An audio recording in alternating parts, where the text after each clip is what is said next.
30岁的人了，你就是不分呐？你今年30，我28。我妈一直反对咱俩，我可好奇了。啥意思才跟他好？那是你没本事。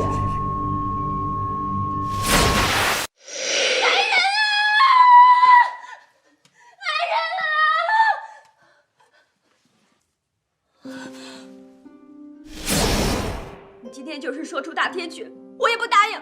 我不管，我就是要纳妾。不行，楚黑龙死了。你陈家区区药材商贾，身份低贱，能攀得上我王家那是三生有幸，还由得你来替我做主？你也不摸摸自己的良心。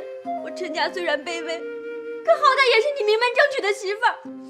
当初老爷夫人尸骨为害，你拜完天地，转身就去风流快活。这3年来，你对我冷若冰霜，家里的大事小事从来都不闻不问，都是我一手操持的。现在你愚弄5G苟且也就罢了，今日竟想纳她为妾，门儿都没有！你替我王家操劳，那是天经地义。你身为夫君，携妻孝子更是天经地义。好，那我就休妻。休妻，恐怕是老太爷的遗嘱不答应。那我就死。你舍得死吗？你敢死吗？就算你舍得死，怕是也舍不得外面那狐狸精吧？你舍得死吗？那你死啊！你死啊！你死啊！你死啊！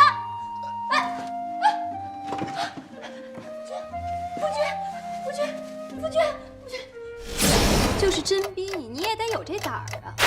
鸡翅儿没有了，鸡翅儿。爱情算个屁呀！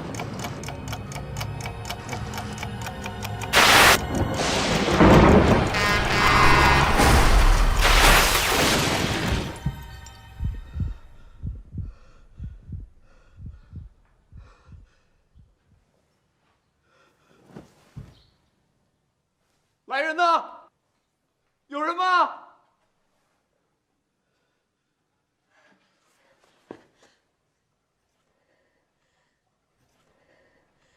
你是谁呀？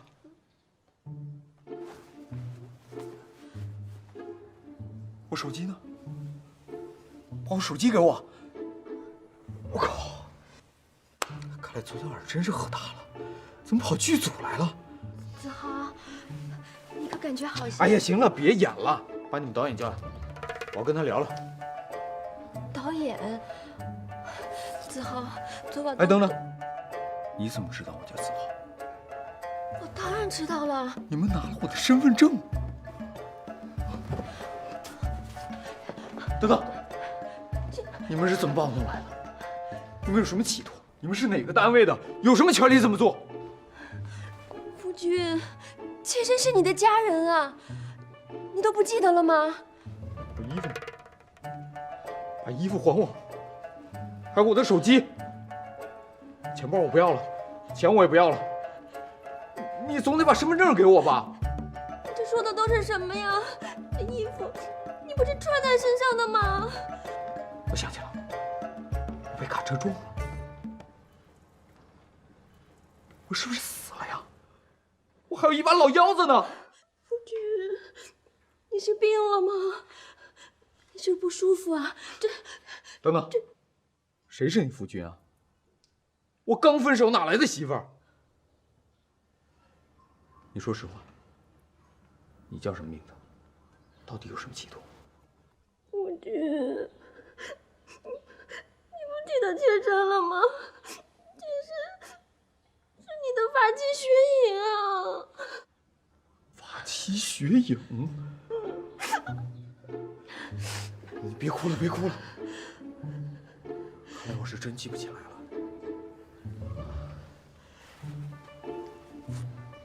哎呀，我脑子有点乱。这什么玩意儿？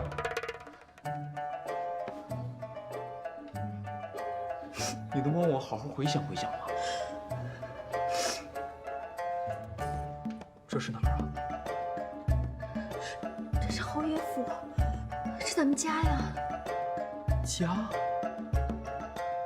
就算是家，那咱们家住哪儿啊？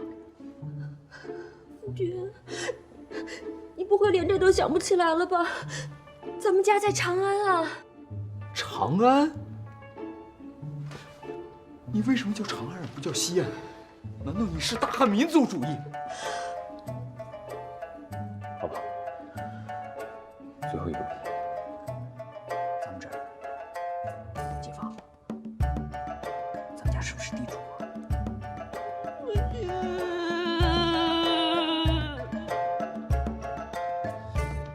老朽倒是听说过一种怪病，多是因头部受创所致，轻者头痛且晕，健忘，目光呆滞；重者失语，偶不欲食，为肺不用。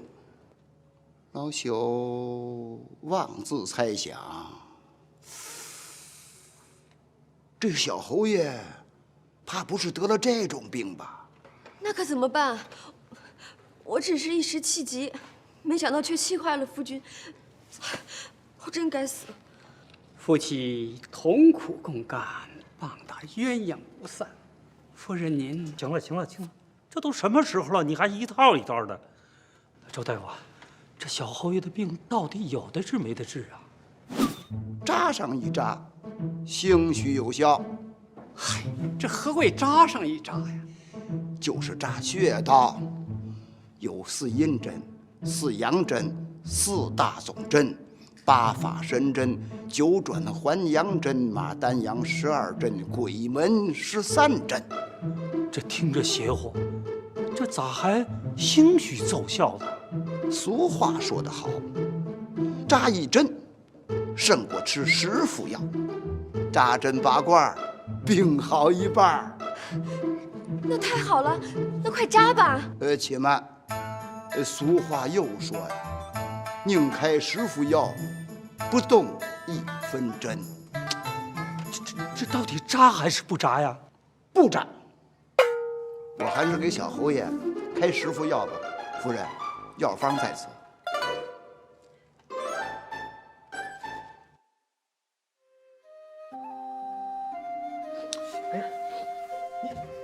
你怎么又哭了？别哭了啊！再哭眼睛都肿了。我嫁到府上3年，哭了3年，夫君怎么从来没说过这样的体己话？不会是为了外面那个不三不四的狐狸精，昨天可以气得背过气，今日醒来又装失忆下妾身，现在又这样低三下四来求妾身吗？怎么被说中了？无话可说了吧？痒，我可以讲你痒吗？这次真的是你误会我。不管以前我是个什么样的人，我真的已经失去记忆了。不管我以前做过什么对不起你的事儿，我真的都不记得了。更别说我在外面有女人，我连认都认不得，我还带得回家吗？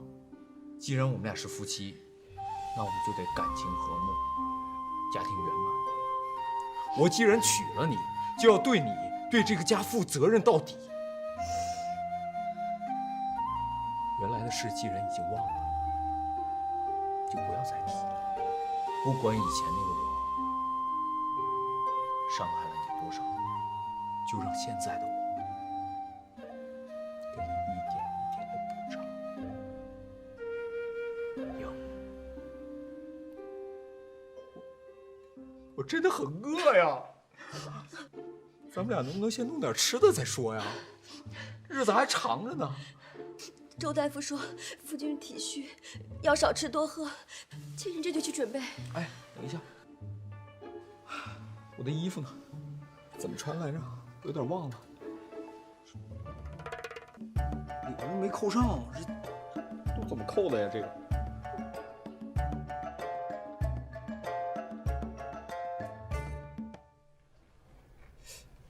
哎，这大户人家的饭菜跟电视上不太一样啊。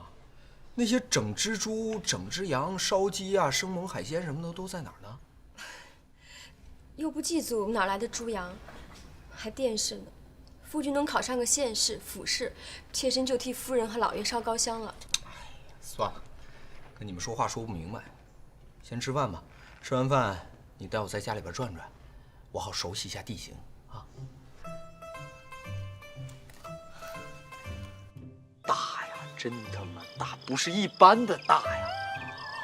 哎呀，这都走了4个院子了，前前后后什么门洞啊、拱门都过了5、6个了，还没走完。